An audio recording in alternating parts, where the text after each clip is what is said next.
ಮಹಾತ್ಮ ಗಾಂಧಿಯವರ ಕನಸು ನನಸು ಮಾಡಿದ್ದಾರೆ. ಗಾಂಧೀಜಿಯವರ ಹೋರಾಟ ಹಳ್ಳಿಗಳು ಯಾವತ್ತು ಅಭಿವೃದ್ಧಿ ಆಗ್ತದೆ ಹಾಗಾಗಿ ಈ ದೇಶ ರಾಮರಾಜ್ಯ ಆಗ್ತದೆ ಅಂತ ಹೇಳಿದರು. ಆ ಕೆಲಸವನ್ನು ಶಿಸ್ತುಬದ್ಧವಾಗಿ ಗ್ರಾಮ ಪಂಚಾಯತ್ ಅಧ್ಯಕ್ಷರು, ಉಪಾಧ್ಯಕ್ಷ ಸದಸ್ಯರು ಮತ್ತು ಮಾಜಿ ಗ್ರಾಮ ಪಂಚಾಯತ್ ಅಧ್ಯಕ್ಷರು ಎಲ್ಲ ಒಟ್ಟಾರೆ ಅತ್ಯುತ್ತಮವಾದ ಕೆಲಸವನ್ನು ಮಾಡಿದ್ದಾರೆ. ರಾಜ್ಯ ಮತ್ತು ರಾಷ್ಟ್ರ ಮಟ್ಟದಲ್ಲಿ ಅಣ್ಣೇಶ್ವರ ಪಂಚಾಯತಿ ಮೊದಲನೇದಂಥ ಕೀರ್ತಿ ಕೂಡ ಪಡೆದಿದ್ದಾರೆ. ಇಂಥ ಕೆಲಸವನ್ನು ಮಾಡಿದರೆ ಪ್ರತಿ ಪಂಚಾಯತಿಯವರು ಕೂಡ ಗಾಂಧೀಜಿಯವರು ಹೇಳಿದಂತೆ ಇದು ನನಸಾಗ್ತದೆ, ರಾಮರಾಜ್ಯವಾಗ್ತದೆ. ಆ ದಿಸೆಯಲ್ಲಿ ಗುಣಮಟ್ಟದ ಕೆಲಸವನ್ನು ಕೂಡ ಮಾಡಿದ್ದಾರೆ. ಇವರಿಗೆ ವಿಶೇಷವಾದ ಅನುದಾನ ಏರ್ಪೋರ್ಟಿಂದ ಬರೋದರಿಂದ ಇಷ್ಟೊಂದು ಅಭಿವೃದ್ಧಿ ಮಾಡಲಿಕ್ಕೆ ಅವಕಾಶ ಆಯಿತು. ಒಳ್ಳೆಯ ಕೆಲಸ ಮಾಡಿದ್ದಾರೆ, ಅದನ್ನೇ ಮುಂದುವರಿಸ್ಕೊಂಡು ಕೆಲವು ವಿಷಯಗಳು ಇಲ್ಲಿ ಸೈಟ್ಗಳು, ಮನೆಗಳ ಪ್ರಾಬ್ಲಮ್ ಹೇಳಿದ್ದಾರೆ ಅಧ್ಯಕ್ಷರು, ಮಾಜಿ ಅಧ್ಯಕ್ಷರು ಎಲ್ಲನೂ. ಅದನ್ನು ನಾನು ಜಿಲ್ಲಾಡಳಿತ ಮತ್ತು ತಾಲೂಕು ಅಧ್ಯಕ್ಷರು, ತಹಸೀಲ್ದಾರು ಮತ್ತು ಇಒ ಕೂಡ ಅದನ್ನು ಹೇಳಿದ್ದೇನೆ. ಈಗಾಗಲೇ ಬೆಂಗಳೂರು ಉತ್ತರ ಜಿಲ್ಲೆ ಮಾದರಿಯಾಗಿದೆ. ಈ ಒಂದು ಕಾರ್ಯಕ್ರಮ ಇವತ್ತು ನಾವು ನಮ್ಮ ಗ್ರಾಮ ಪಂಚಾಯತಿ ವ್ಯಾಪ್ತಿನಲ್ಲಿ ಮಾಡ್ತಾ ಇದ್ದೀವಿ. ನಮ್ಮ ಗ್ರಾಮ ಪಂಚಾಯಿತಿ ವ್ಯಾಪ್ತಿಯ ಸಮಗ್ರ ಅಭಿವೃದ್ಧಿ ಕ್ರಿಯಾ ಯೋಜನೆ ಮತ್ತು ನಮ್ಮ ಗ್ರಾಮ ಪಂಚಾಯಿತಿ ನಿಧಿಯಡಿ ನಾವು ವಿವಿಧ ಕ್ರಿಯಾ ಯೋಜನೆಗಳಡಿಯಲ್ಲಿ ಸುಮಾರು ಒಂದು 6 ಕಟ್ಟಡಗಳನ್ನ ನಾವು ಈ ದಿನ ಉದ್ಘಾಟನೆಯನ್ನು ಮಾಡ್ತಾ ಇದ್ದೀವಿ.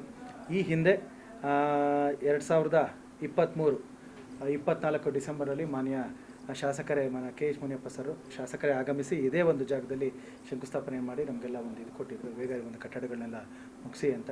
ಅದೇ ಒಂದು ನಿಟ್ಟಿನಲ್ಲಿ ನಮ್ಮ ಅಧ್ಯಕ್ಷರು, ಉಪಾಧ್ಯಕ್ಷರು ಎಲ್ಲ ಗೌರವಾನ್ವಿತ ಸದಸ್ಯಗಳು ಎಲ್ಲ ಒಂದು ಸಮರೋಪಾದಿಯಲ್ಲಿ ನಾವು ಗುಣಮಟ್ಟದಲ್ಲಿ ಯಾವುದೇ ಒಂದು ಲೋಪವನ್ನು ಮಾಡದೆ ಅತ್ಯಂತ ಅಚ್ಚುಕಟ್ಟಾಗಿ ಅತ್ಯಂತ ಪ್ರಾಮಾಣಿಕವಾಗಿ ನಾವು ಇದನ್ನು ನಮ್ಮ ಗ್ರಾಮ ಪಂಚಾಯತಿ ವ್ಯಾಪ್ತಿಯಲ್ಲಿ 6 ವಿವಿಧ ಕಟ್ಟಡಗಳನ್ನ ಸುಮಾರು 6,74,80,000 ಅಂದಾಜು ವೆಚ್ಚದಲ್ಲಿ ನಾವಿವತ್ತು ನಿರ್ಮಾಣ ಮಾಡಿದ್ದೀವಿ.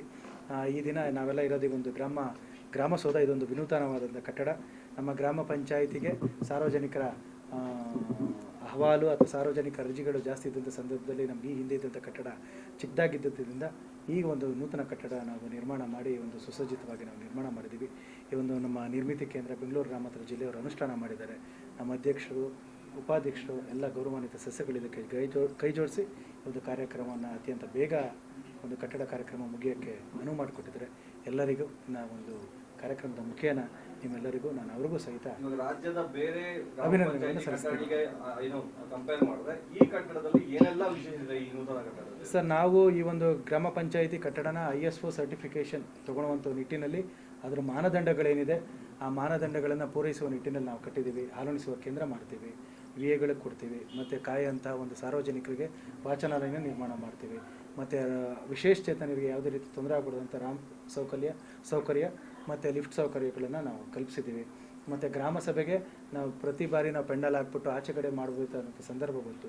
ಸುಮಾರು 250 ಜನ ಇರುವಂಥ ಕೆಪಾಸಿಟಿ ಇರುವಂಥ ಒಂದು ಗ್ರಾಮ ಸಭಾಂಗಣವನ್ನು ನಾವು ಒಂದು ಇದರಲ್ಲಿ ಮಾಡಿದ್ದೀವಿ. ISO ಸರ್ಟಿಫಿಕೇಷನ್ನು ಮತ್ತು ನಮ್ಮ ಅಣ್ಣೇಶ್ವರ ಗ್ರಾಮ ಪಂಚಾಯತಿ ಎಲ್ಲ ಸಾರ್ವಜನಿಕ ಹಿತದೃಷ್ಟಿಯಿಂದ ಎಲ್ಲರೂ ಸಾರ್ವಜನಿಕ ಕೆಲಸ ಕಾರ್ಯಗಳು ಅಚ್ಚುಕಟ್ಟಾಗಿ ಆಗುವಂಥ ದೃಷ್ಟಿಯಿಂದ ನಾವೊಂದು ಕಟ್ಟಡವನ್ನು ನಿರ್ಮಾಣ ಮಾಡಿದ್ದೀವಿ. 1.25 ವರ್ಷ ಸರ್, 1.25 ವರ್ಷ. 24/12/2023 ನಾವು ಶಂಕುಸ್ಥಾಪನೆ ಶಿಲಾನ್ಯಾಸ ಮಾಡಿದ್ದು ಇದೇ ಜಾಗದಲ್ಲಿ. ನಾವು ಇದೇ ದಿನ 1.25 ವರ್ಷದಲ್ಲಿ ನಾವು ಕಟ್ಟಡ ಅತಿ ಹೆಚ್ಚು ವೆಚ್ಚ ಖರ್ಚು ಮಾಡಿ ಕಟ್ಟಡ ಇದೇ ನಂಬರ್ 1 ಅಂತ ಇರೋದು ಅಣ್ಣೇಶ್ವರ ಪಂಚಾಯತಿ. ಬಹುಶಃ ಡೌಟು ಸರ್, ಬೇರೆ ಕಟ್ಟಡಗಳು ಇರಬಹುದು, ನಮ್ಮ ಮಾಹಿತಿಗಿಲ್ಲ. ಆದರೆ ದೇವನಹಳ್ಳಿ ತಾಲೂಕಲ್ಲಿ ಈ ಒಂದು ಸಂದರ್ಭದಲ್ಲಿ ಬಹುಶಃ ಅಂದಾಜು ಈ ಒಂದು ಅಂದಾಜು ಮೊತ್ತದಲ್ಲಿ ನಿರ್ಮಾಣ ಆಗಿರುವಂಥ ಕಟ್ಟಡ ಅಂತ ನಾವೊಂದು ಹೇಳ್ಬೋದು sir. Okay, thank you sir. ಎಲ್ಲ ಮಾಧ್ಯಮ ಮಿತ್ರರಿಗೂ ಧನ್ಯವಾದಗಳು.